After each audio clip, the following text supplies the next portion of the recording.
I'm astrologer and life coach Penny Dix. Welcome back to my YouTube channel. And if you're new here, how lovely to see you. Welcome. I'd love it if you could subscribe. So this month, December, here is the overview of all the astrological energies that you need to understand to navigate the holiday season, Christmas, New Year, God knows what else, office parties. So let's see what we have going on. And remember that all your individual zodiac signs are linked in the description box of this overview video. And that's in a drop-down box underneath this video. And remember to check out not just your sun sign, but also your rising sign, also known as the ascendant. So astrologically, we have a busy month ahead. Neptune, my lovely big boy Neptune, my planet of mystery, of the numinous, of sometimes misinformation and things that are hidden and not clear. Neptune has been retrograde for a long time. In the sign it rules, Pisces. But finally, Neptune is going direct on the 4th. This is super good news. You know, when these big outer planets like Neptune, Saturn, Pluto, Uranus, Jupiter, when they actually go direct, having been in their retrograde phase, we do notice a shift in the energies. It's like our mood can lift somewhat. And this particular energy of Neptune going direct will feel like an emotional release. And I think it'll help us all breathe a bit of a sigh of relief. So let's see what else we've got going on this month, because obviously we've got the full moon in our sign of communication, Gemini, and that's on the 8th. And that is going to be more or less conjunct Mars, that is retrograde in Gemini. So that could be a bit tricky, but I will have a separate video up soon about the full moon in Gemini. We also have a new moon in Capricorn on the 23rd. And we also, of course, have the winter solstice on the 21st, which is the day after Jupiter moves into Aries. And I've done a separate short heads up video about the energy of Jupiter going direct, which was on the 23rd of November in Pisces, if you want to check that out. We've also, I saved the best bits to last, don't I? We also have our planet of communication, that wonderful planet that we love so much, Mercury, is going retrograde on the 29th. But please don't worry about it. Over that kind of New Year period, yes, maybe there'll be weather conditions that kind of slow things down a bit, that make communication more difficult. That could be one of the kind of side effects of this Mercury retrograde. But let's just look in general at how all this energy is going to affect us. And let's start with the planet. So how will the planet fare? Well, the event chart for December has got plenty of what we call mutable energy. Now, this suggests flexibility is the key for all the various hotspots around the planet.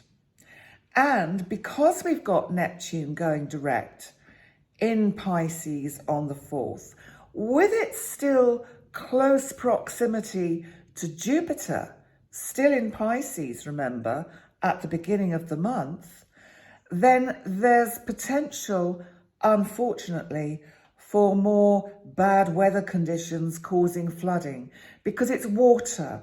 Pisces is water, Neptune is water, Jupiter expands. So we may get more flooding in various parts of the world that are prone to that. So that's a bit of a kind of a difficulty that we might have to encounter. And also, just by the by, you should watch out for your own domestic appliances and guard against burst pipes at this time. during that first kind of couple of weeks of December. So Mercury, our planet of communication, begins the month in Sagittarius. And then it's almost as if it speeds up to get into Capricorn in readiness for its retrograde, which, as I said, starts on the 29th. I do feel at the beginning of the month, while Mercury is in Sagittarius, that there will be certain stories hitting the news concerning maybe legal action and the search for truth. This may refer to the ongoing, should we say, attempted lawsuits against the ex-President Trump.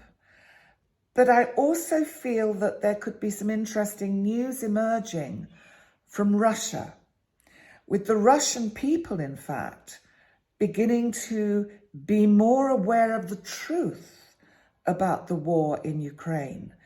Because, you know, as happens in times of difficulties like war, there is a lot of misinformation that flies all over the place. And that goes for us in the West too. And we need to make sure that we look at everything that comes out with a discerning eye and see if we can find evidence to back it up. So, but when Mercury does go retrograde, it will slow events down and probably put some of these important issues on hold until later in January when it goes direct. But, you know, I always think we have to trust the universe, because the universe knows best if it creates delays. So just to let you know that Mercury will go direct in Capricorn, but not till January the 18th. But before Mercury goes retrograde, I also think we might see some good news with the economy, as I think the economy is going to end the year on an upward trend, with Venus, which is all about money and finance, as well as love and relationship, but it's making a lovely trine aspect to the North Node, which is kind of where we're heading towards, and to Uranus, our planet of the unexpected. Well, of course, it would be unexpected if we had some good news financially. But I do think that leading up to Christmas, we might get some potentially pleasant surprises to do with the economy. But how's it going to affect you personally? That's what you all want to know. Well, I feel in general there will be a sense of relief that we've nearly made it through yet another year of challenging energies.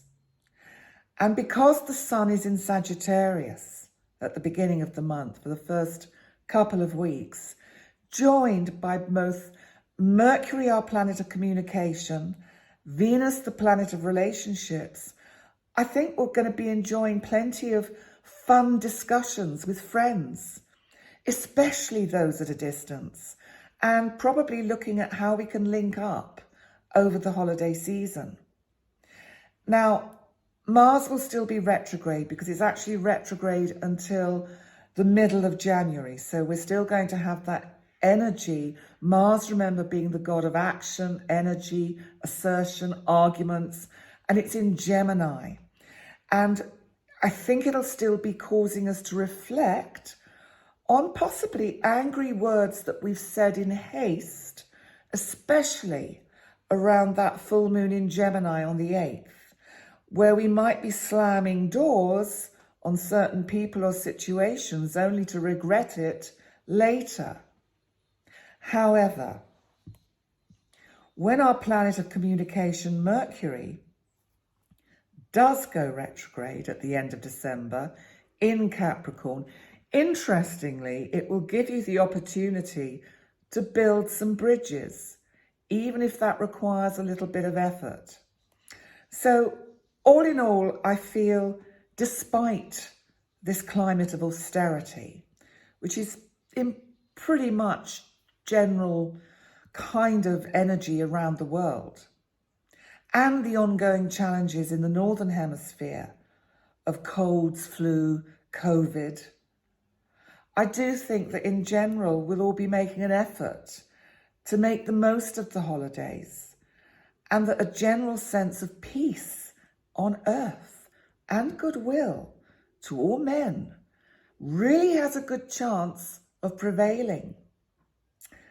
So I've got some final thoughts because it's coming up to the Christmas holidays. I was thinking about the 3 wise men in the Nativity. They followed a star. They were, of course, astrologers. But it led me to thinking, how often do you follow your star? Or are you chasing what someone else wants for you?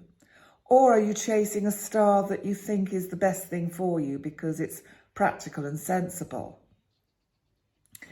How often do you check in with yourself to see if that's what you really want, or where you really want to be, or where you really want to go? It's so important to follow your own star, your passion. And you know, it doesn't matter what age you are, whether you're working, retired, unemployed, but whatever it is, whatever stage of life you're in, you will have hobbies and pastimes that you're passionate about. You might even have a career that you're passionate about, which is the star that you're following. And we have to have faith in the cosmos and know that it wants us to be happy and attain our desires. And we've got to trust and have faith that the divine has our back. You know, life is what we make it. And how creative we can be with the hand we are dealt.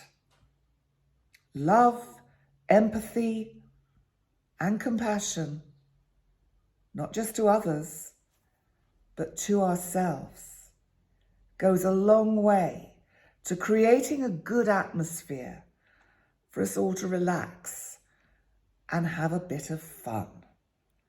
So that's the overview for December, for all the astrological energies of this end to yet another extraordinary year of twists and turns. Now, please go to the description box, find the link to the particular sun sign or a rising sign that you want to check out. And please remember to like, comment, and subscribe. And I look forward to seeing you next time. Bye for now.